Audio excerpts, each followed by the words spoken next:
Hello students, मैं लोकेश पाराशर आप सबके सामने फिर से हाजिर हूँ इस नए चैप्टर के साथ। तो इस चैप्टर में हम कुछ ऐसी बातें पढ़ने वाले हैं, मतलब कि जैसे कि जो आपके सामने कभी प्रैक्टिकली नहीं हुआ है उसको आज मैं ऐसे ट्राई करूँगा कि आपको प्रैक्टिकली उस वर्ल्ड में ले जा सकूँ। क्योंकि जब तक हम प्रैक्टिकली उस चीज़ को समझेंगे नहीं, जब तक हमें पता भी नहीं चलेगा। चैप्टर का नाम है हमारा फाइनेंशियल मार्केट। फाइनेंशियल मार्केट हमसे कहता है कि है ना, क्या है, मतलब एक बार पहले ये बता दूं मैं कि हमें इस चैप्टर में पढ़ने क्या वाले हैं, फिर मैं आपको ये बताऊंगा कि हमें ये पढ़ना क्यों चाहिए। तो ये दो चीज़ आपको पढ़ मतलब समझ लेना चाहिए, जिससे कि है ना आप इंट्रोडक्शन को समझ सको और इसके है ना फंक्शंस को समझ सको, इसके डिफरेंट टाइप्स को समझ सको। Because if you are not understand the all process of it, then you are not, your mind is not capable to get it. ठीक है ना, हम उसको एब्जॉर्ब करने की ट्राई करते हैं, जो कि है ना एज यूजुअल हमें अगर एक फीडबैक देने वाला हो आगे चल के, हमें अगर हमें ये फीडबैक नहीं देगा, अगर हमारे लेसन में ये नहीं होता चैप्टर, हमारे एग्जाम में ये चैप्टर नहीं आता, तो आप इसे नहीं पढ़ते। इसी वजह से अभी ये क्यों पढ़ते हैं हम, एक बार मैं आपको बता दूं नॉर्मली बेसिस से। तो हमें इसे पढ़ने की जरूरत ऐसे होती है कि हर बिजनेस ऐसा तो है नहीं कि उसके पास है ना सफिशिएंट कैपिटल हो अपने बिजनेस को रन करने के लिए, या फिर वो अपने प्रोडक्ट्स को डाइवर्सिफाई करना चाह रहा हो लेकिन उसके पास कैपिटल की कमी आ रही हो।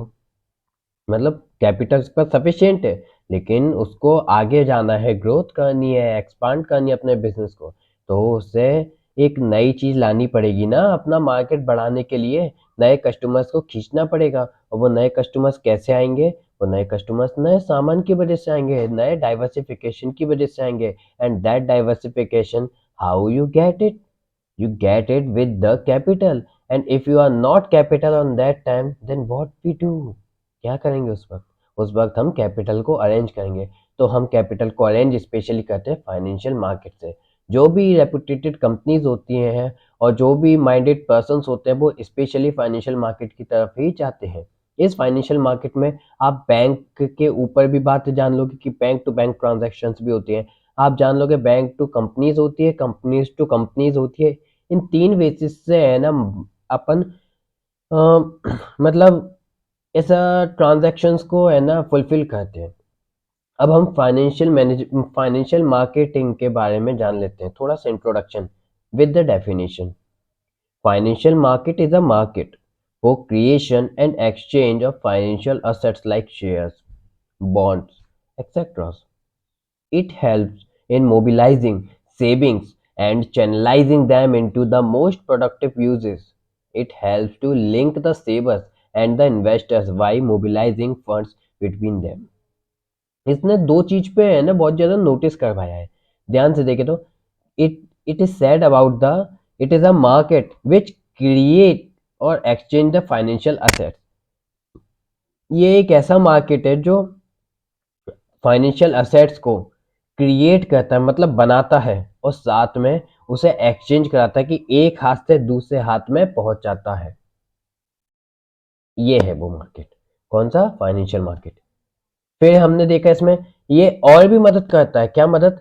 ये जो एक हाथ में से दूसरे हाथ में अपने जो फाइनेंशियल असेट्स है उसको पहुंचाता है, तो वो जो दूसरे हाथ में जब फाइनेंशियल असेट्स पहुंचती है, तो वो उस फाइनेंशियल असेट्स को एक प्रोडक्टिव यूज के लिए आगे बढ़ा देता है, जिससे कि उस एक फाइनेंशियल असेट्स का हमें दो फाइनेंशियल असेट्स मिल जाए। और इससे क्या होगा?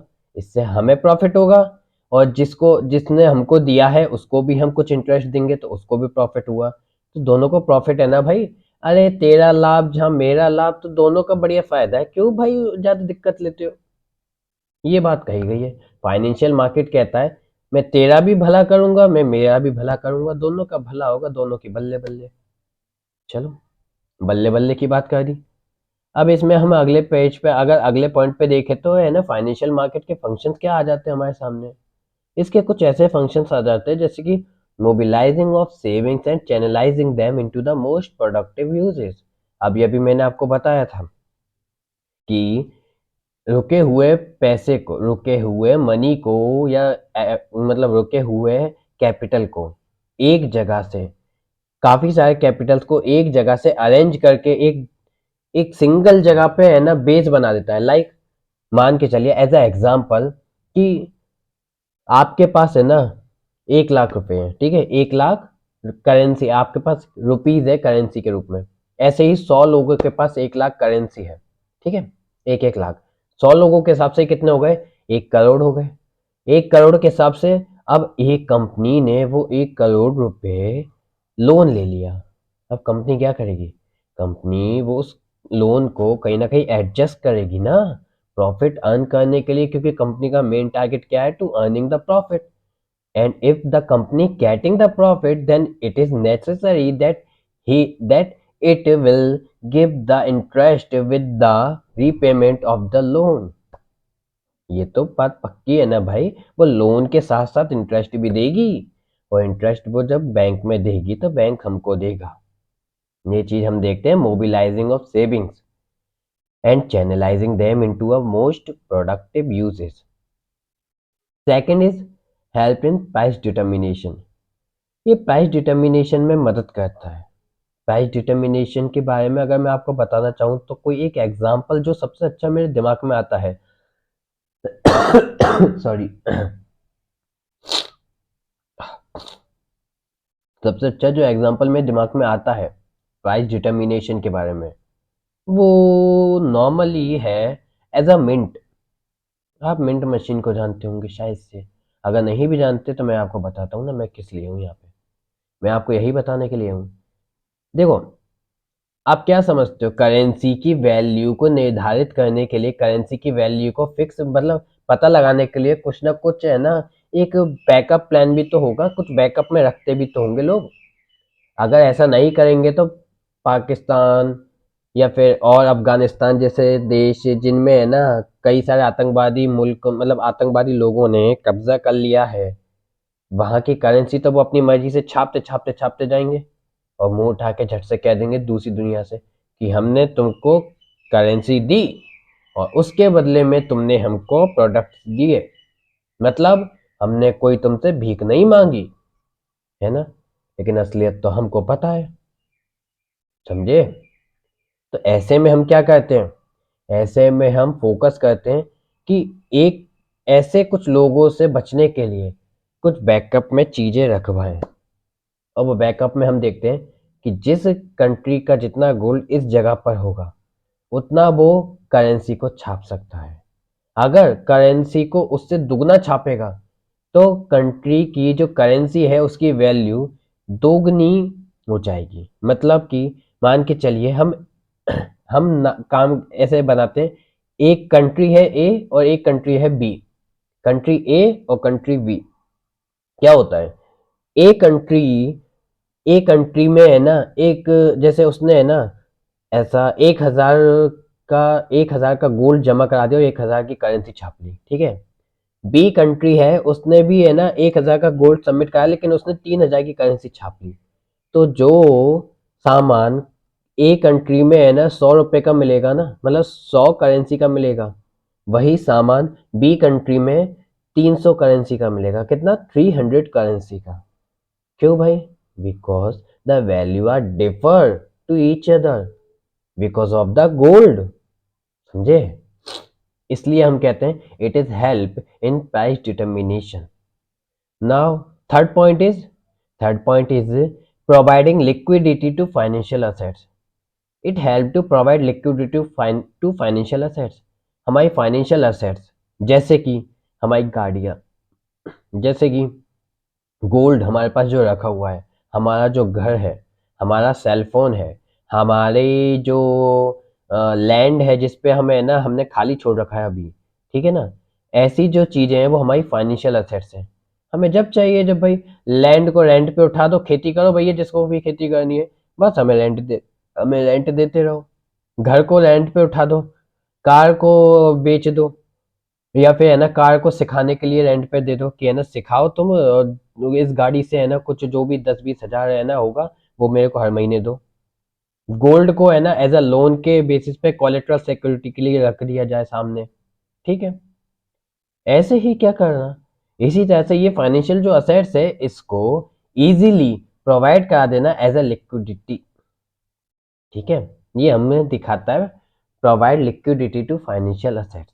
फाइनेंशियल मार्केट हमको मदद करता है इजीली फाइनेंशियल असेट्स को कैश में कन्वर्ट कराने के लिए। फोर्थ पॉइंट हम देखते हैं reduce cost of transaction. Reduce cost of transaction हमसे कहता है जैसे कि मान के चलिए आप 9 सीखे हो, ठीक है, एज एग्जाम्पल मानिए आपको शेयर मार्केट में इंटरेस्ट है, आप 9 सीखे हो लेकिन अभी तो क्वेश्चन ये भी बन रहा होगा आपके दिमाग में कि भाई हम 9 सीखे कैसे, हम तो सीखे हैं।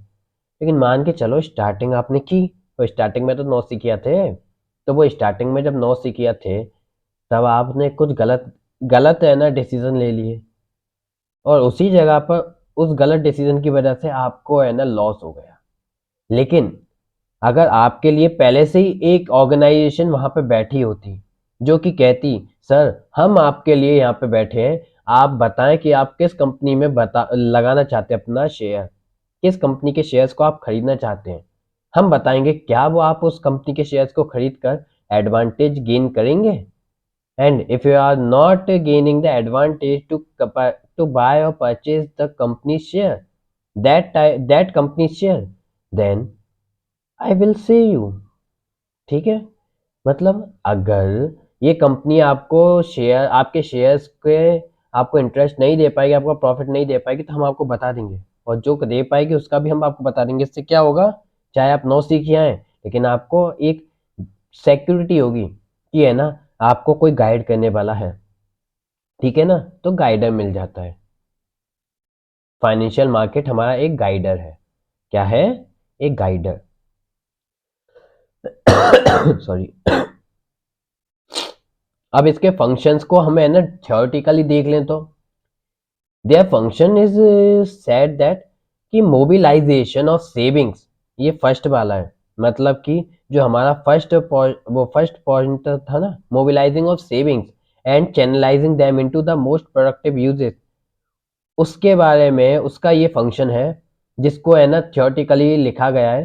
Financial market facilitates the transfer of savings from savers to investors. मतलब सेविंग को सेवर जो कि अपनी जेब में रखते हैं पैसों को, अपनी करेंसी को, उनसे निकाल कर इन्वेस्टर्स के पास दे देंगे जो कि है ना कंपनी में इन्वेस्ट करते हैं, जो कि कई कंपनीज जो प्रॉफिट के लिए इन्वेस्ट करती हैं उनको दे देंगे। और क्या होगा, वह कंपनी उस फंड को चैनलाइज कर देंगी टू सरप्लस फंड्स और बहुत सारे फंड्स में। और क्या हो जाएगा, एक बड़ा फंड है ना जनरेट हो जाएगा, उससे एक कैपिटल फंड बन जाएगा और वही कैपिटल फंड हमारा मोस्ट प्रोडक्टिव यूज में लगाया जाएगा। तो mobilising of saving and channelising them into most productive use, ये आप समझ गए होंगे, मैं समझ रहा हूँ इससे। सेकंड पॉइंट इसमें आता है हेल्प। सेकंड पॉइंट कहता है इसमें help in helps in price determination.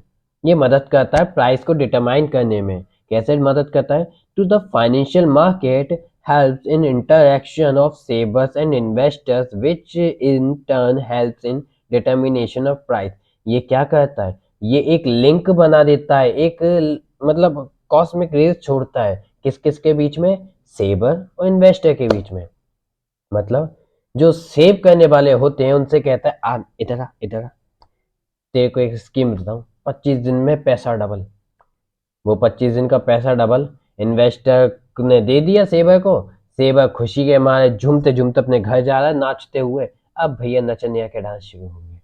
ऐसे में क्या होगा, which in turn helps in the determination of the price.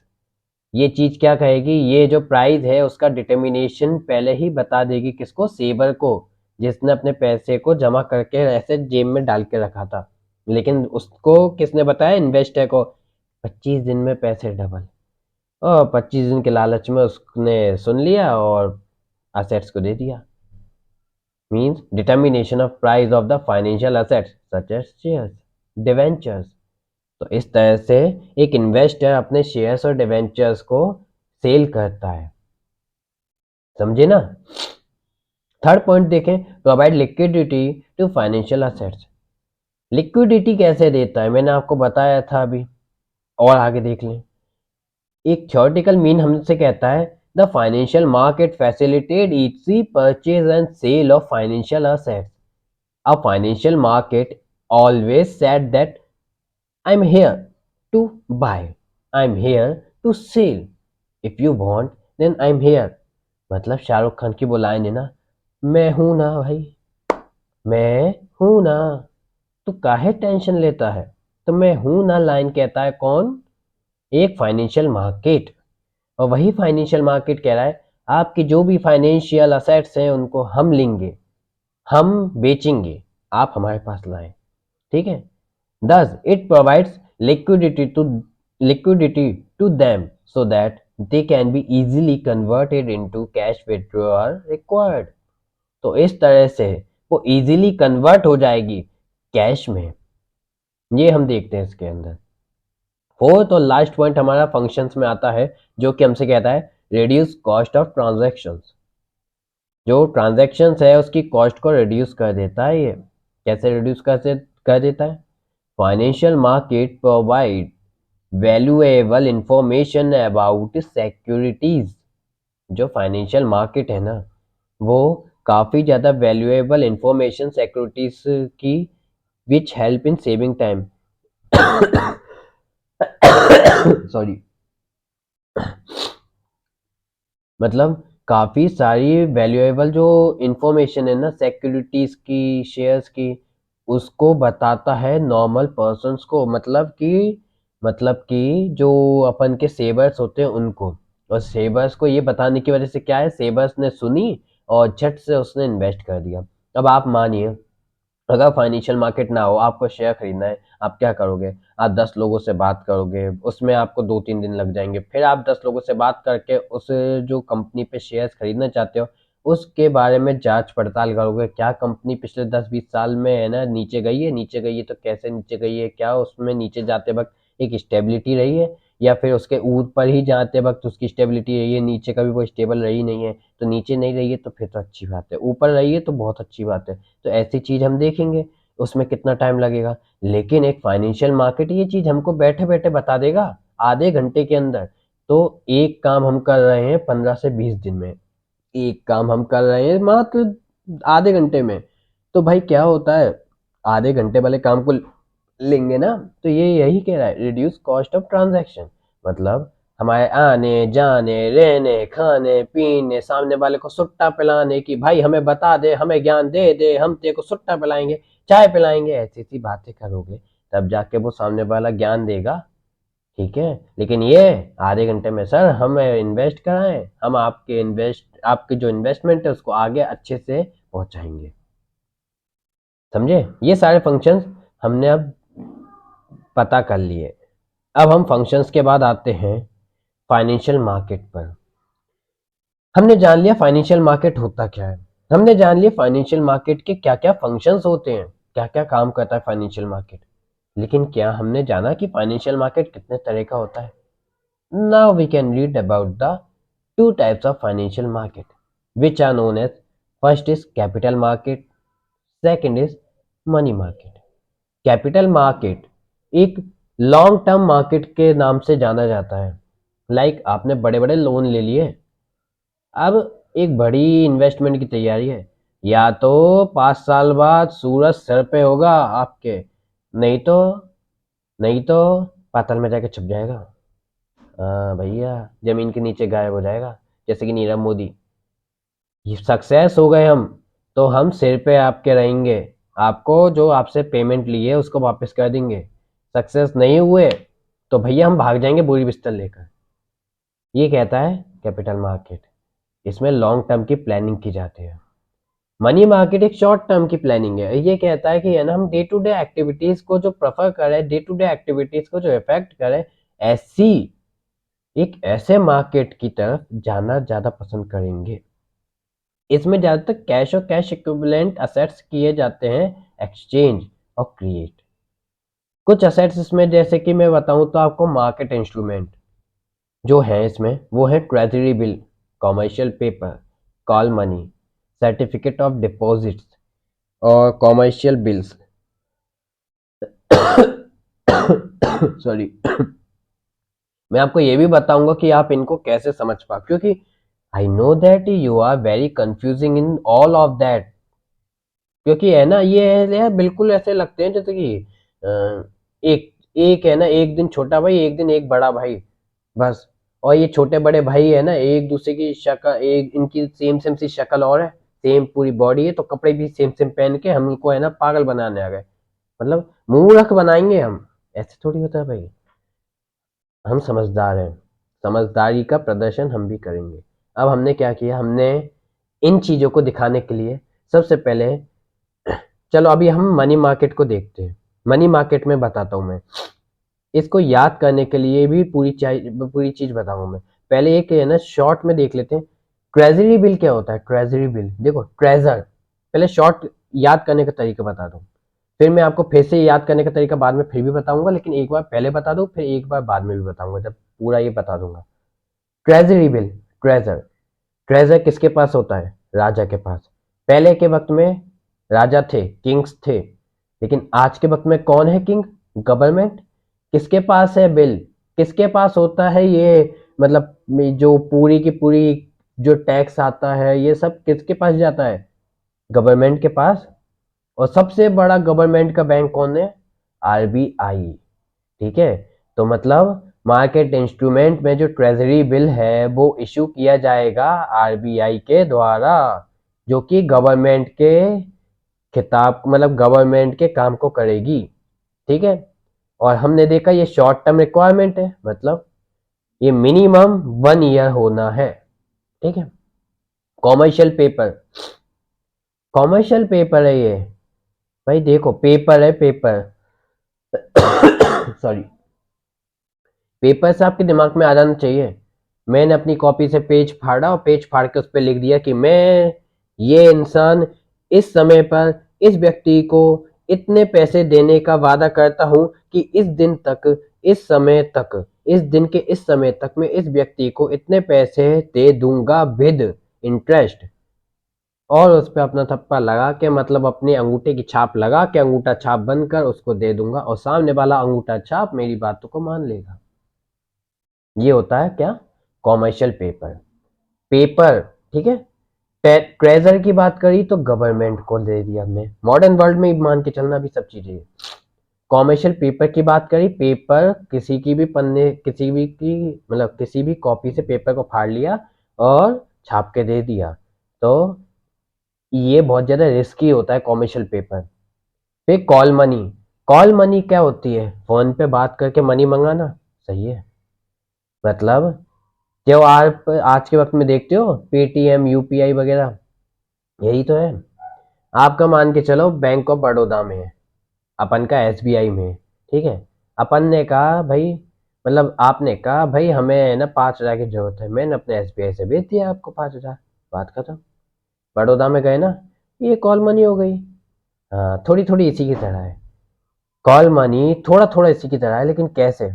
Call money एक ऐसा प्रोसेस है जिसमें एक बड़ा अमाउंट को पे किया जाता है, एक बड़े अमाउंट को, और वो बड़े अमाउंट को पे कौन करता है, दो बैंक्स। जैसे कि एक बैंक को जरूरत है अभी कि उसके पास पैसा नहीं है, उसके पास अभी तक मनी आया नहीं है। ठीक है, तो उसको जरूरत है अभी मनी की, अब वो क्या करेगा, वो आएगा, वो मनी को जो, मतलब उसके पास मनी नहीं है ना अभी, तो वो क्या करेगा, वो अपने दोस्त बैंक को फोन करेगा कि यार मेरे पास मनी नहीं है, मेरे पास इतना मनी है ना, तू सेंड कर दे, जब मेरे पास मनी आ जाएगा तब मैं तेरे को इंटरेस्ट सहित दे दूंगा। तो बस ऐसे में उसने है ना उसको मनी दे दिया और उसने उसको वापस कर दिया, ये हो जाएगा काम। ऐसे कॉल मनी होता है।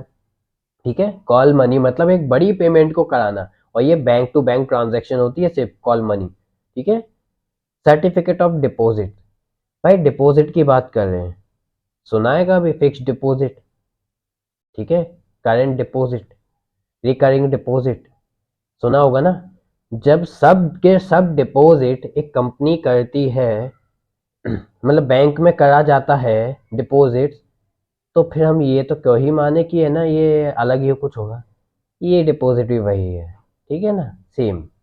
कॉमर्शियल बिल, कॉमर्शियल बिल, ये थोड़ा सा अटपटा आएगा, ये है ना थोड़ा याद करने के लिए ऐसा समझना पड़ेगा देखो, बिल की बात आई, ये आपको याद करना पड़ेगा। ये चार आपने समझ लिए, ट्रिक लगा के समझ गए ना, तो ये वाला आपको थोड़ा सा याद करना पड़ेगा। ये होता है ऐसे कॉमर्शियल बिल की जो वर्किंग कैपिटल होती है ना आपकी, अगर वर्किंग कैपिटल को आपने यूज किया, आपने देखा कि हमें इतना वर्किंग कैपिटल चाहिए, लेकिन हमारे पास इतना वर्किंग कैपिटल नहीं है, तो उस वर्किंग कैपिटल को मैनेज करने के लिए जो आप है ना फाइनेंशियल असेट्स को लेते हो, जो आप अमाउंट को लेते हो, उसको हम कहते हैं कॉमर्शियल बिल के द्वारा लिया गया अमाउंट। समझे? ये सारी चीज हम पढ़ते हैं मनी मार्केट में। अब इनकी थ्योरेटिकल नॉलेज पे आए हम तो थ्योरेटिकल नॉलेज हमसे क्या कहती है इसकी? पहले थ्योरेटिकल नॉलेज हमसे कहती है मनी मार्केट क्या है।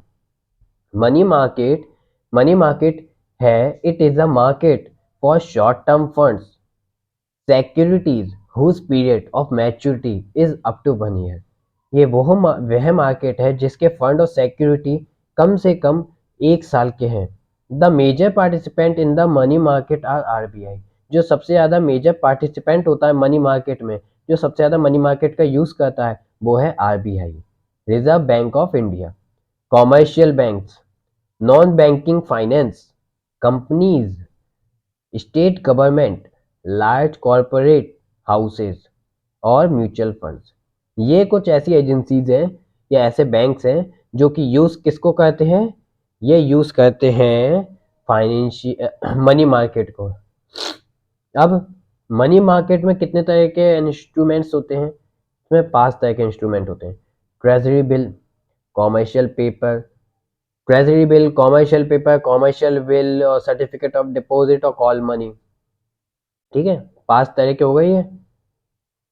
अब ये 5 तरह के जो हैं, इनके बारे में डिटेल देख लेते हैं। तो डिटेल हमसे कहता है treasury bill, they are issued by the RBI on behalf of the central government to meet its short term requirement of fund.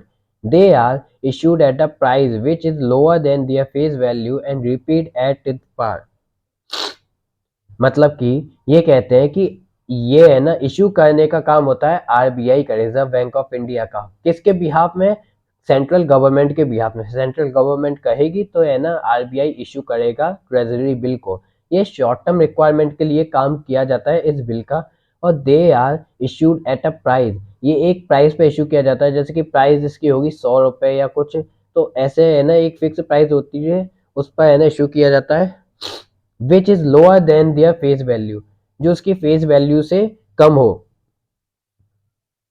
एक minute, issued at a price which is lower then the face value, अरे sorry sorry, मतलब ये कह रहा है कि है ना जो ये है ना they are issued at a price which is lower than their face value, ये उस पे इशू किया जाएगा कि है ना, जैसे कि आप देख रहे हैं ट्रेजरी बिल का 1 लाख लिखा हुआ है, जो इमेज मैंने लगा रखी है उस इमेज में आपने 1 लाख देख रहे हो ना, तो ये ट्रेजरी बिल जैसे कि 1 लाख का है, तो ये ट्रेजरी बिल सॉरी इशू होगा इसके प्राइस से कम प्राइस पर। मतलब 1 लाख में नहीं होगा ना, ये कम में होगा, 90,000 में, 95,000 में, 80,000 में, ऐसे ये इशू किया जाएगा। क्यों? क्योंकि हमें ज़रूरत पड़ रही है, और हमें ज़रूरत पड़ रही है तो हमको कुछ तो सेक्रीफाइस करना पड़ेगा। ठीक है, कॉमर्शियल पेपर मतलब सॉरी ट्रेजरी बिल हमसे ये कहता है। अब they are available for a minimum amount, इसका मिनिमम अमाउंट है 25,000, मतलब 25,000 से कम की तो आप बोलना ही मत ट्रेजरी बिल से। And in multiple thereof, और 25,000 से आगे तो कितना भी बोल लो चाहे। There are also known as a zero coupon bond, इसको हम जीरो कूपन बॉन्ड भी कहते हैं। सेकंड हमारा आता है इसी में commercial paper, it is known as the promissory note. ये प्रोमिसरी नोट है, जैसे कि ये देखो आप इमेज में देख रहे हो, इसमें लिखा हुआ है कि है ना मैं इंडियन सिटीजन हूँ जो कि इस इंसान को पैसे दे रहा, मतलब पैसे ले रहा हूँ इस इंसान से इतने, और ये वादा करता हूँ कि इस इंसान को इस तारीख की इस वक्त तक मैं इतने पैसे इंटरेस्ट के साथ दे दूंगा। मैंने अपने मन से पढ़ा है। तो ये सारी बात है ना कॉमर्शियल पेपर में लिखी जाती है, और पेपर तो रद्दी में जाता ही जाता है। तो इसका भी वही है, ये है ना एक ऐसा डेप्ट है जो इसका कोई गारंटी नहीं है कि ये वापस आ जाए। थ्योरेटिकल हम देखें, it is a short term unsecured promissory note, unsecured promissory note issued by a large and credit वर्दी कंपनीज। जो कि है ना एक बड़ी बड़ी कंपनीज बनाती हैं और जिनकी है ना एक इज्जत होती है, जिनकी एक गुडविल होती है, ऐसी कंपनी। क्योंकि भाई ऐसे छोटे मोटे टुल्लिया को थोड़ी दे देंगे हम। मतलब मुंह उठा के कहेगा कि है ना हमें आप 1 लाख रुपए दो, हम है ना आपको है ना कॉमर्शियल पेपर लिख के देते हैं, हम आपको 1,10,000 रुपए देंगे आगे चल के। ऐसे थोड़ी होगा भाई। हम उसको देंगे जिसे पे हमें भरोसा होगा। भरोसा कौन दिलाएगा? गुडविल। ठीक है, तो गुडविल को देखकर हम उसे देंगे। तो ऐसे में हमने देखा कि ये हम देंगे credit by the companies to raise short term funds at lower rate of interest than market rate, जो कि मार्केट रेट से कम रेट पर है ना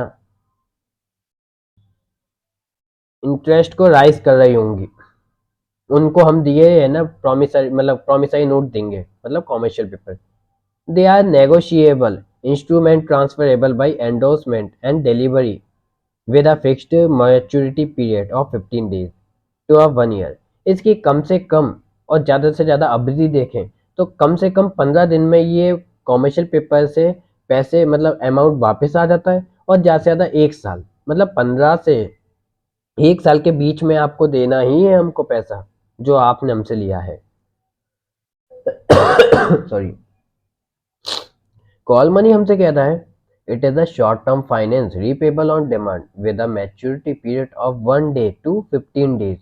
ये एक शॉर्ट टर्म फाइनेंस है जो कि रीपेमेंट किया जाता है एक डिमांड पर। किस पर? एक डिमांड पर। कैसे? जैसे कि मैंने आपको बताया, एक बैंक को दूसरे बैंक से लगी जरूरत, अरे यार मेरे को है ना 50 करोड़ का एक मतलब 50 करोड़ देना यार, मेरा बिल अटका हुआ है 50 करोड़ का, अभी मेरे को 4-5 दिनों में वापस मिल जाएगा, तो मेरे को 50 करोड़ देना। अब ऐसे में सामने वाला क्या करेगा? दूसरा बैंक दे देगा, क्योंकि भाई बैंक बैंक है, दोनों का संबंध है। अभी है ना दूसरे बैंक पे ऐसी अड़चन आ गई तो यही बैंक तो उसको देगा ना बाद में। तो बस इसलिए ये क्या कहते हैं, it is a short term finance repayable on demand. ये डिमांड पे रीपेबल करते हैं, एक दूसरे को समय समय पे देते हैं, जब दूसरे को जरूरत पड़ेगी तो उसको वापस कर देंगे with a maturity period of 1 day. इसकी मैच्योरिटी पीरियड होती है 1 दिन, मतलब आज मैंने लोन लिया और आज ही मैंने लोन वापस कर दिया, टू 15 डेज।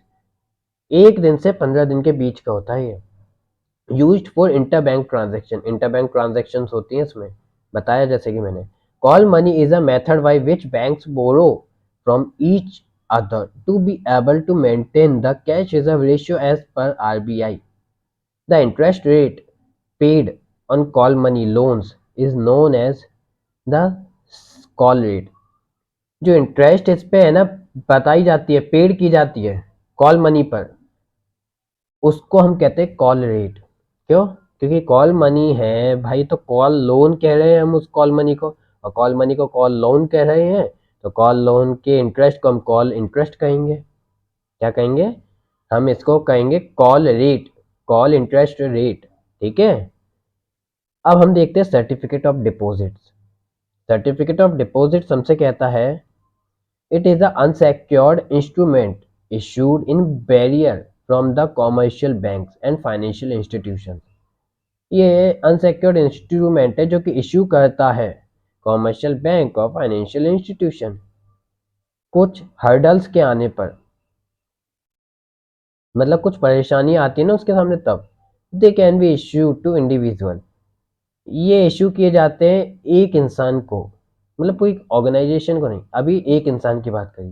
फिर कॉरपोरेशन, कुछ ऐसे इंसान जो कि है ना साथ में काम कर रहे हैं और साथ में प्रॉफिट अर्न करने की सोच रहे हैं, ऐसे कॉरपोरेशन वाले इंसानों को। कंपनीज को, for raising money for a short period ranking from 91 days to 1 year. इसकी जो मैच्योरिटी पीरियड होता है वो होता है 91 डेज से 1 ईयर का। ठीक है ना। ये इशू किया जाता है कॉमर्शियल बैंक और फाइनेंशियल इंस्टीट्यूशंस के द्वारा, जो कि किया जाता है इशू इंडिविजुअल को, कॉरपोरेशंस को, कंपनीज को, किस लिए? जिससे कि ये अपने मनी को बढ़ा सके शॉर्ट पीरियड के लिए। और इसका जो मैच्योरिटी पीरियड होता है वो 91 डेज से 1 ईयर का होता है। और कॉमर्शियल पेपर, कॉमर्शियल बिल। अब लास्ट जो बचा हमारा कॉमर्शियल बिल, ये हमसे कहता है it is a bill of exchange use to finance the working capital requirement of business firms. ये एक बिल ऑफ एक्सचेंज है जो कि यूज किया जाता है finance the working capital requirement. जो वर्किंग कैपिटल रिक्वायरमेंट है ना हमारी, उसको फाइनेंस करने के लिए। वर्किंग कैपिटल रिक्वायरमेंट क्या होती है भाई, क्या होती है? वर्किंग कैपिटल रिक्वायरमेंट नहीं पता? मतलब मैंने शुरुआत में फाइनेंशियल मैनेजमेंट में बताया था बहुत अच्छे से। वर्किंग कैपिटल मतलब शेयर्स वगैरह यार, owners capital, working capital, borrowed capital.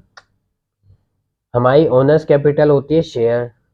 Working capital हमारे जो डेली इफेक्ट करने वाले, डेली एक्सपेंसेस आते हैं उनको सेटल करने वाले जो मतलब कैपिटल होती है उसे हम वर्किंग कैपिटल कहते हैं।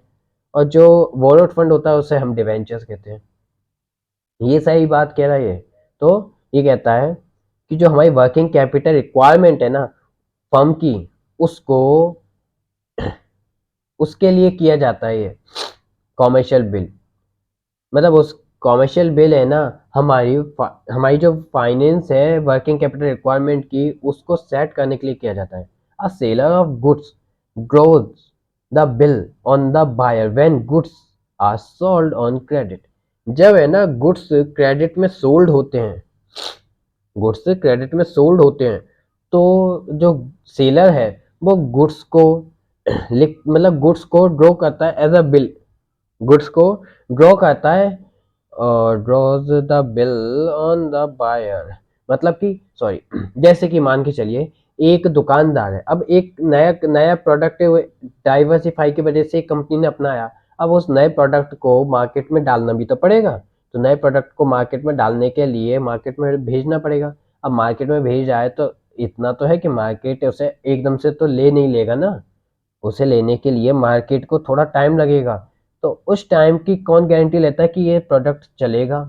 तो वो प्रोडक्ट की गारंटी तो कोई है नहीं ना। तो ऐसे में एक बिल लिखा जाता है कॉमर्शियल बिल। उसमें कहा जाता है कि है ना अगर ये मार्केट बिक गया तो अच्छी बात है। तो आप मेरे को इस गुड्स के है ना जितने पैसे बनते हैं, जितना अमाउंट बनता है वो मुझे दे देना। लेकिन अगर है ना नहीं बिका तो गुड्स मेरे को दे देना, बस बात खत्म। अ seller of the goods drawers the bill. Drawers the bill, seller जो है गुड्स का वो है ना बिल बनाता है टू द बायर, बायर के लिए। When goods are sold on credit, जब है ना वो क्रेडिट में गुड्स को सोल्ड करता है। When the bill is accepted by the buyer, अगर बिल को एक्सेप्ट कर लेता है buyer, it becomes a marketable instrument. तो है ना ये मार्केटेबल इंस्ट्रूमेंट बन जाता है and is called the trade bill. और इसलिए इसे ट्रेड बिल के नाम से भी जानते हैं। किस नाम से? Trade bill. ये एक एक नंबर में बहुत आते हैं ऐसे क्वेश्चन कि कॉमर्शियल पेपर को किस नाम से जानते हैं? कॉमर्शियल पेपर को नाम से जानते हैं प्रोमिसरी नोट। और कॉमर्शियल बिल को ट्रेड बिल। देखो कॉमर्शियल पेपर कॉमर्शियल बिल में कंफ्यूज मत होना। कॉमर्शियल पेपर कॉपी में से पन्ना फाड़ के माथे पे चिपकाया भैया झूठा है, ठीक है। लेकिन कॉमर्शियल बिल, भैया बिल है, सीधी की बात, सीधी सीधी बात है। बिल बिल मतलब बिल गेट्स के फूफा जी हैं ये। तो इनसे तो धोखा करना ही मत, सीधी बात ये। These bills can be discounted with a bank if the seller needs funds before the bill maturity। अगर है ना बिल की मैच्योरिटी होने से पहले पहले जो सेलर है वो है ना अगर ये है ना बैंक से डिस्काउंट किए जाते हैं ये bill. If the seller needs funds, अगर सेलर को फंड्स की जरूरत है before the bill maturity, bill के मैच्योरिटी होने से पहले पहले, तो डिस्काउंट किए जाते हैं। मतलब बैंक से लोन ले लिया और दिखा दिया हमारा कॉमर्शियल बिल यहाँ पे है, तो आप देख लो ये कॉमर्शियल बिल है। अगर है ना हमें पैसा मिला तो हम आपका लोन दे देंगे, और अगर पैसा भी नहीं मिला तो हमारे सामान को रखना भैया, अपने बीवी बच्चों को पालना भैया, इससे ये कहते हैं। और यहाँ पे हमारा चैप्टर होता है अभी के लिए, फर्स्ट पार्ट हमारा होता है खत्म। चलो ठीक है ना। मुझे यकीन है कि आपको ये बात समझ में आई होगी बहुत अच्छे से। सॉरी आज थोड़ी सी तबीयत हल्की है, इसलिए है ना वीडियो में ऐसी दिक्कत आई, और है ना काफ़ी दिन से वीडियो नहीं बन पाई, उसके लिए क्षमा प्रार्थी हूँ मैं आप सबसे। पर प्लीज़ लाइक में देखिए, लाइक शेयर सब्सक्राइब में बिल्कुल ही घट चुके हो आप लोग यार। एक लाइक, मतलब सच में सिर्फ एक लाइक? क्या मैं 6 घंटे एक लाइक के लिए मेहनत कर रहा हूँ क्या? मैंने क्या ऐसे ठेका लेके बैठा थोड़ी हूँ यार मैं, ऐसे गलत बात है यार। ये थोड़ा तो मोटिवेट करो ना, कम से कम 5-10 लाइक तो पहुंचाओ, 1 लाइक से आगे बढ़ाओ, ठीक है। चलो ठीक है, मिलते हैं आपसे अगले वीडियो में। उससे पहले याद रखिए, लाइक शेयर सब्सक्राइब और कमेंट में बिल्कुल ना चूकें। साथ ही साथ में अपने टेलीग्राम ग्रुप पे ज्वाइन हो जाएं। उस टेलीग्राम ग्रुप के नाम है अपना द लेट्स फील आर्मी। क्या नाम है? लेट्स फील आर्मी, ठीक है ना। चलो मिलते हैं आपसे अगली वीडियो में। अभी के लिए टाटा बाय बाय, शुभ रात्रि।